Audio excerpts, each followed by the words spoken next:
On va passer maintenant à la revue de presse internationale avec Florent Rodeau.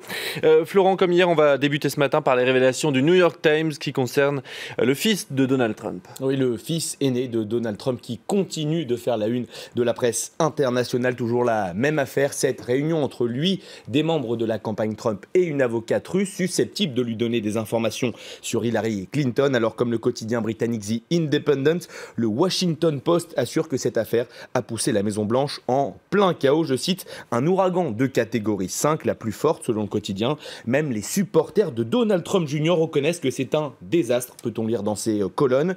Une colère qui monte, Pierrick, également chez les élus républicains qui se disent désormais bloqués dans leur agenda législatif. Dans son éditorial, le New York Times, à l'origine de ces révélations, rappelle que si Donald Trump Jr. a finalement dit la vérité sur le but de cette réunion, c'est uniquement car le journal allait publier ces informations.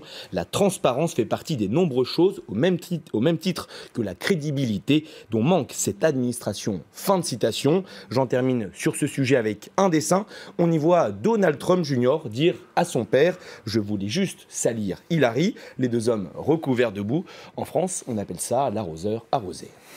Et pendant ce temps-là, le vice-président américain Mike Pence se prépare pour la suite. Oui, une suite qui pourrait éventuellement être présidentielle. Pierrick, si les ennuis de Donald Trump continuent d'envenimer la vie de la Maison-Blanche, en tout cas, Mike Pence pense déjà à son avenir. Il a déjà lancé son propre PAC, nous dit cet article. En somme, un comité politique dont le but est de lever des fonds, faire du lobby, utile si Mike Pence doit un jour se présenter à la présidentielle. C'est ce que nous dit le Boston Globe. Le journal conclut, dire que Pence serait un meilleur président que Trump revient à dire qu'il faut mieux être attaqué par un ours brun qu'un ours noir. L'impact désastreux sur la nation serait le même. Fin de citation.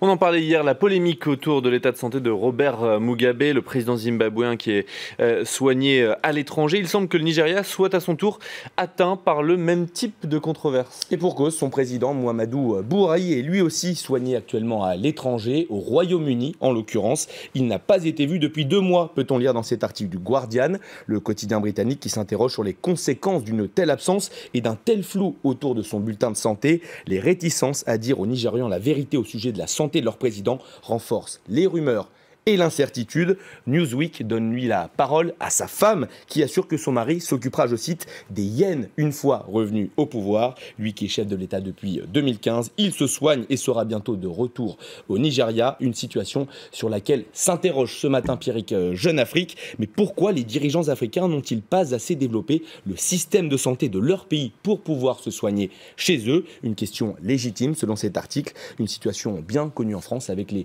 hospitalisations à répétition, notamment d'Abdelaziz Bouteflika, le président algérien. Direction à présent la Silicon Valley, le berceau technologique des États-Unis qui, depuis un certain nombre d'années, peine à faire émerger les grandes startups de demain. Oui, le constat est limpide. Selon Vox, il y a une pénurie de grandes startups depuis le début des années 2010. Le site américain qui écarte Uber, une société dont, je cite, l'avenir est incertain à la suite de la démission de son patron. Alors, il y a eu Apple et Microsoft dans les années 70, AOL dans les années 80, Amazon, Yahoo et Google dans les 10 ans qui ont suivi, sans oublier bien sûr Facebook et YouTube dans les années 2000. Raison avancée de ce relatif échec dans les années 2010. Les entreprises ont moins d'idées et dès qu'elles en ont, elles se font racheter avant de les exploiter pleinement. Le nouveau Mark Zuckerberg n'est donc peut-être pas pour demain.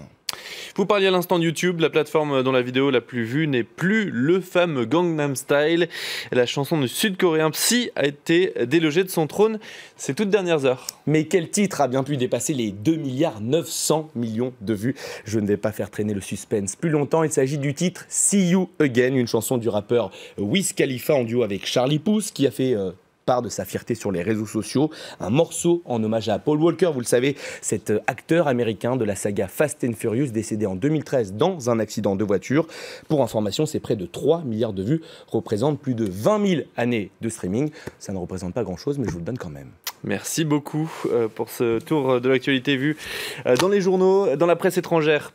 On va marquer une pause dans Paris Direct, la météo. On se retrouve dans un instant pour un nouveau journal.